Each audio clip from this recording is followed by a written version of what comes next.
I recently passed the JLPT N3 exam after only studying Japanese for a little over a year, and this is exactly how I did it. I learned Japanese through a mix of in-person classes as well as a bunch of different self-study resources. My real Japanese learning started in November 2022, and the JLPT N3 exam that I just took was in December 2023. Before November 2022, I did learn Japanese, but basically the only useful information that I had was the ability to read hiragana and katakana, the Japanese alphabets. I guess this is a PSA that if you're learning Japanese and you still don't have hiragana and katakana down pat, you need to focus on doing that. So from November to December 2022, I had the opportunity to be in Tokyo doing intensive courses with a private tutor. I basically went from zero knowledge to deep within N5 beginner level. Then from December 2022 to March 2023, I was doing self-study because the in-class lessons,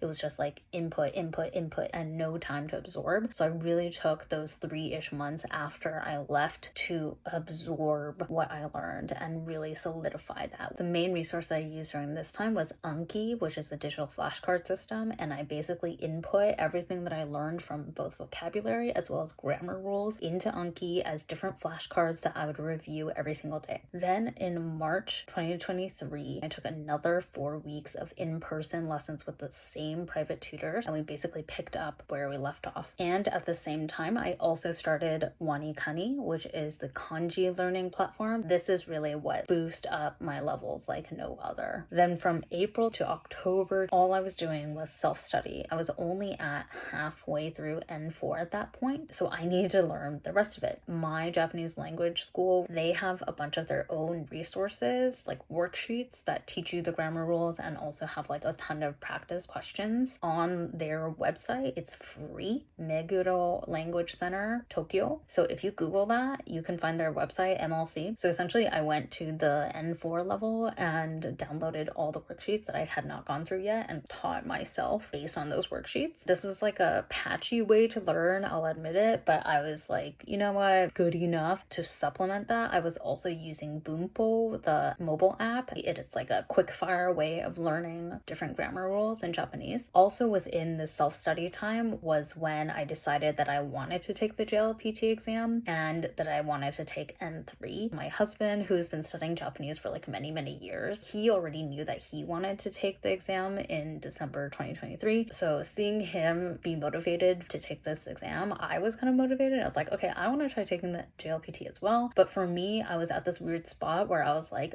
I feel like N4 will be too easy for me because I've already like finished learning it. I feel like I can stretch and try to take N3. Even if I don't pass, at least I'll know how far off I am, and that'll give me a good gauge of where I am in general in my Japanese language levels. So in August is when we had to register for the JLPT. We also had the opportunity to go back to Japan again in October. So I challenged that same Japanese teacher with trying to teach me all of the N3 grammar within the 2 weeks that I had in Tokyo. She took it like a champ and she was like, Gambaro, let's try our best. We used the new Kanzen Master N3 grammar book, the Shin Kanzen chapters 1 through 12. We like blew through those in the 2 weeks and I was feeling really good. And then I looked at the rest of the textbook. I was like, wait, there's like a bunch of other chapters. So basically, I self-taught the rest of that textbook and practiced all of the previous grammar in Anki, never stopped doing WaniKani. By the time I took the JLPT exam in WaniKani, I was at level 20. Then the last week before the exam, all I did was practice exams. On the JLPT official website, there's 2 full real past exams. But you can also find a bunch of mock exams that other institutions have created. So like MLC, my Japanese language school, for example, has some as well. So I was just doing like test after test after test. I was studying honestly like 6 hours a day. Then I took it,